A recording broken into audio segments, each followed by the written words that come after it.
Iniulat na hirap umanong makalusot ang isang barko ng People's Liberation Army Navy sa West Philippine Sea dahil sa ginagawang mahigpit na pagharang na isang barko ng US Coast Guard sa nasabing karagatan. Sinabi sa report ng US Coast Guard na ilang beses umanong nagpumilit ang barko ng Chinese Navy na pumasok sa loob ng exclusive economic zone ng Pilipinas, ngunit hindi umano nagtagumpay ang mga Chinese dahil sa presensya ng USCG.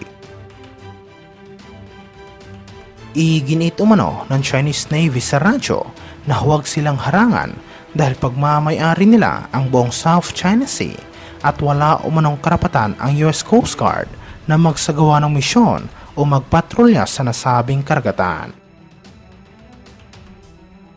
Dapat umanong umalis kaagad ang barko ng US Coast Guard sa lugar dahil kung hindi, mapipilitan silang gumawa ng agresibong aksyon, ngunit hindi ito pinansin ng USCG at patuloy pa rin nilang hinarang ang barko ng Chinese Navy.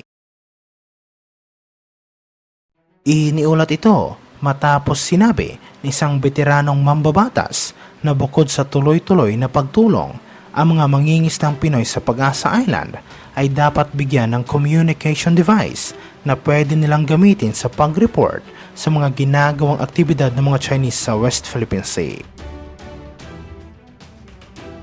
Nagbigay ng tugon si Albay Representative Joey Salceda sa mga sentimento na ipinahayag ng mga mangingisda sa Pag-asa Island na kung saan sinabi na patuloy umano silang apektado dahil sa presensya ng mga barko ng Chinese Coast Guard sa lugar.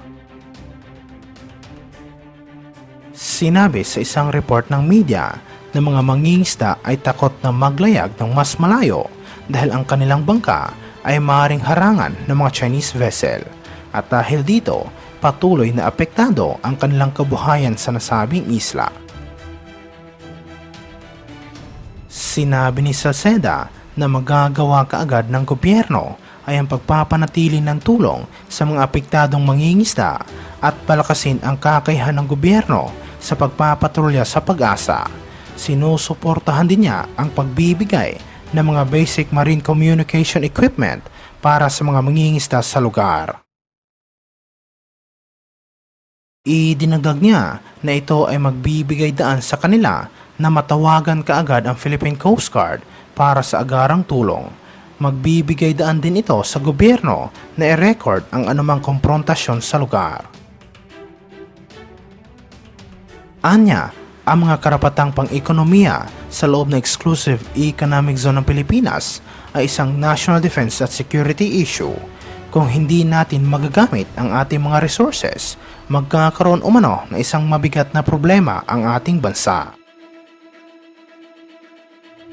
Samantala sa ibang aspeto naman, iniulat na si Chinese President Xi Jinping ay mayroon umanong malubhang sakit at sinabi na dumarana siya ng cerebral aneurysm at ilang beses na umano siyang sekretong dinala sa ospital. Ngunit sinabi ng ilang mga source mula sa China na mas pinili umano ng Chinese President na magpagamot gamit ang mga traditional na Chinese medicine kaysa magpa-opera upang lumambot ang kanyang mga blood vessel at mapaliit ang aneurysm. Nagkaroon ng maraming haka-haka tungkol sa kalusugan ni President Xi Jinping dahil iniwasan umano niyang magpakita sa mga foreign leaders noong nagkaroon ng COVID-19 outbreak at ang kanyang striktong pag-iwas sa mga pagtitipon.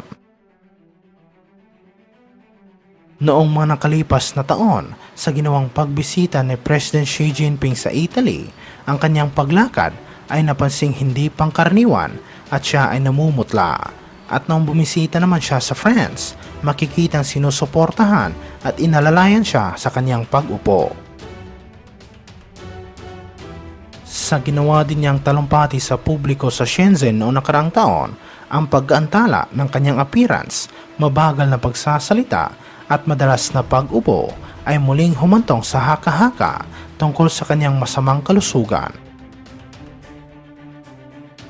Ito ay iniulat sa gitna ng nararanasang paghina ng ekonomiya ngayon ng China, at ito ay bumaba sa isang nakakabahalang antas sa loob ng 50 taon dahil ang fourth quarter ay naapektuhan ng husto dahil sa mahigpit na economic policy at maling political decision ng komunistang bansa. Mula sa iba't ibang anggulo, ang ekonomiya ng China ay nahaharap sa maraming mga isyu. Sa katunayan, ang bansa ay nakaranas ng pambihirang kaguluhan dahil sa mahigpit nitong zero COVID policy na nagsara sa malalaking bahagi ng ekonomiya, nagpababa sa industrial output at nagpahina sa consumer spending. Ang ilang importanteng metrics ay nagpapakita ng ebidensya na makakaranas ang China ng economic contraction. Halimbawa, ang export ng bansa ay bumaba ng 7% kumpara noong nakaraang taon.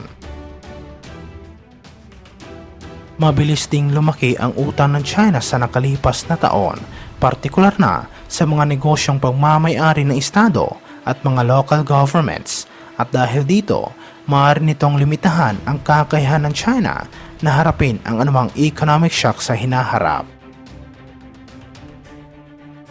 Ngunit ang nararanasang problema ngayon ng ekonomiya ng China ay maaari umunong magkaroon ng isang malawakang epekto.